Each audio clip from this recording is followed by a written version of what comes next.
So, I am presenting for consideration a recommendation in support of the Austin Public Library's Drag Queen Story Hour and other diversity and literacy initiatives. Overall, what we are asking, the LGBTQ Quality of Life Advisory Commission recommends that the Austin City Council direct the city manager to develop more LGBTQ cultural learning initiatives like Drag Queen Story Hour so that Austinites of all ages have the opportunity to develop deeper empathy for their neighbors.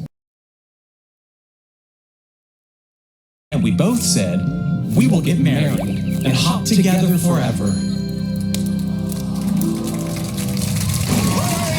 Said the stink bug. You can't get married! The stink bug was in charge. All the animals listened to him, even though he was very stinky. Boy bunnies don't marry boy bunnies. Boy bunnies have to marry girl bunnies. That we secure the safety of participants in these LGBTQ cultural learning initiatives by working with organizations like the American Library Association to develop training and emergency response procedures, which I will need Neil's help on incorporating into this language. The ALA has a resource called Hateful Conduct in Libraries, supporting library workers and patrons. Lastly, support Drag Queen Story Hour at the Austin Public Library and future LGBTQ cultural learning events. In support of this, our rationale. The Austin Public Library's mission is to provide open access to information and to promote literacy, love of reading, and lifelong learning opportunities for all members of the community. To that end, the Austin Public Library has partnered with the Austin International Drag Foundation to promote literacy, diversity, and acceptance by hosting Drag Queen Story Hours. The Austin International Drag Foundation has stated that its goal of hosting Drag Queen Story Hours is to, quote, capture the imagination and play of the gender fluidity of childhood and gives kids glamorous, positive, and unabashedly queer role models.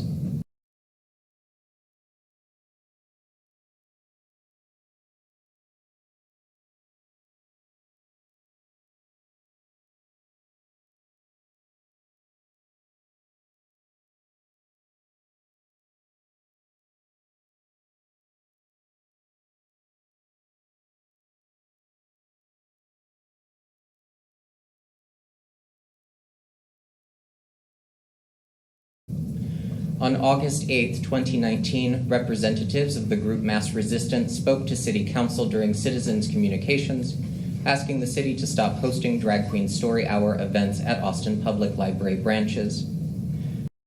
MassResistance is based out of Massachusetts and is classified as a hate group by the Southern Poverty Law Center.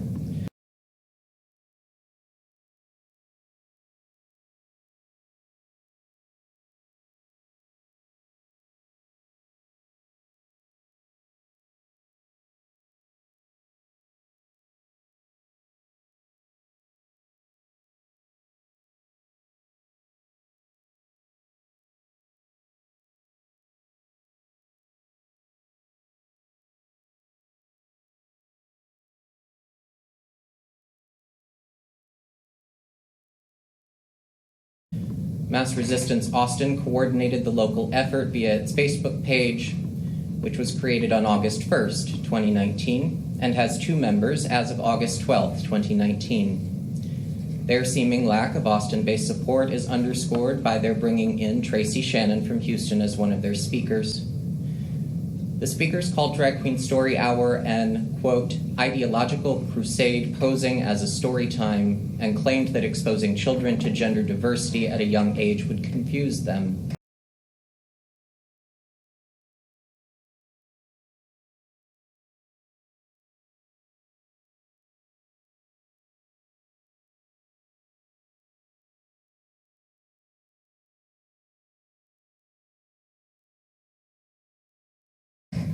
They also cited concerns about child safety and background checks. The Austin Public Library has stated that they take child safety very seriously. Library staff run and are present for all youth events, Drag Queen Story Hours included. Further, guardians are required to accompany children under 10. As such, guest performers are not subject to background checks, as the City of Austin trusts its library staff and parents of young Austinites to keep children safe.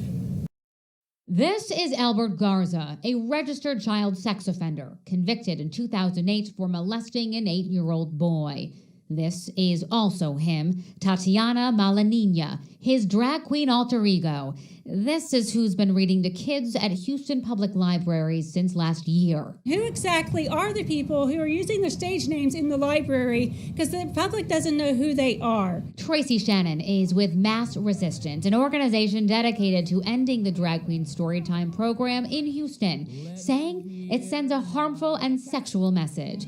But Storytime organizers say it promotes tolerance and diversity. Shame on these individuals in this building behind me. MassResistance claims it's been asking the city for months to disclose information about the drag queens.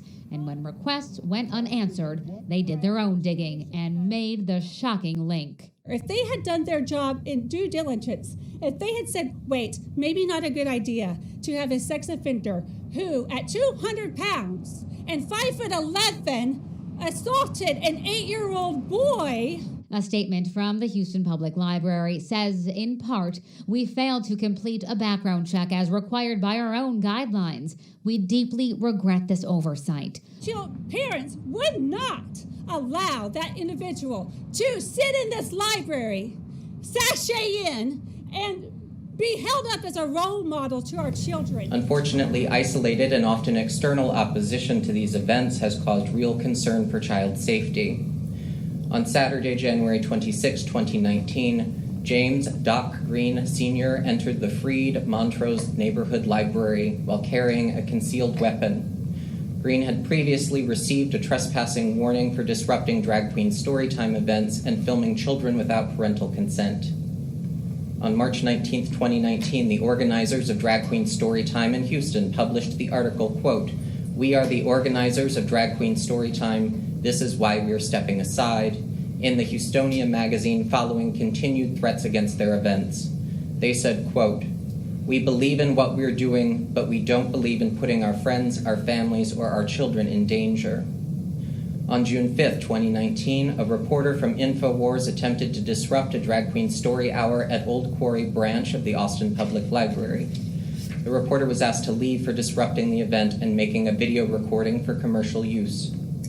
On Saturday, June 15, 2019, Open Cathedral hosted a Pride celebration event at the Leander Public Library after the city staff canceled a drag queen story time following criticism. The event drew hundreds of protesters and counter-protesters, necessitating the mobilization of police and emergency services to manage the crowds and escort attendees into the library. The danger to attendees of Drag Queen Story Hour events extends beyond the library. Neo-Nazi groups have encouraged their followers to collect personally identifying information, like license plate numbers, of parents who bring their children to Story Hour events. Members share this information on white supremacist networks, a practice known as doxing, and hope others will use it to target, harass, and intimidate families.